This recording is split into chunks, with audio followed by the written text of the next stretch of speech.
So here's the Velit cover removed from this 2000R, and this is the second unit that I'm experiencing this. So you can see the fan shroud, and this portion here is slanted, right? And you can see all the water that's come down. It's not a lot because it has to fit through the edge of the fan and the cover, but it gets down in here, it fills this, and then look just how this wire is zip tied with this sheathing around it, and it's cut. It's like a little funnel, and it takes water down in through there straight into where it goes inside the unit. Now we're going to go down and see where the water's coming in. So here's the inside, and I've already replaced the control board on this. I popped the filter out, and then I was able to reach my hand around and push the control panel down. And this is the wire right here, the black and the red, the wires.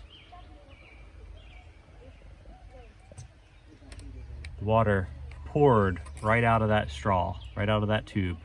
And that's the only way for water to come in here. There it goes, right out.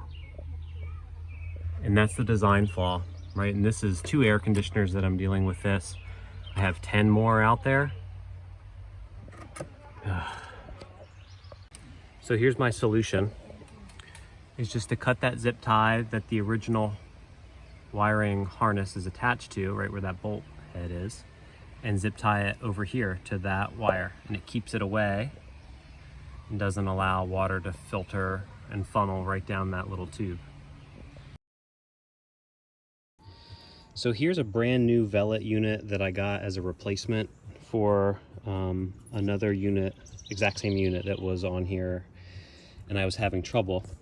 And you can see that they started caulking the opening to that wire protection, and then they also started screwing that down there away from this shroud, right? Just as we suspected and as we thought water was coming down in there.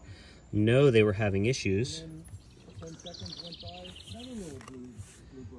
Also, the wire is screwed down so that it's lower than the wire protection up there. So, you know, the tube would have to fill up with water for it to pour in, and it would have to get inside of there, and it would have to get from, you know, over here, which could still happen. It could drip right on that wire and go down inside there.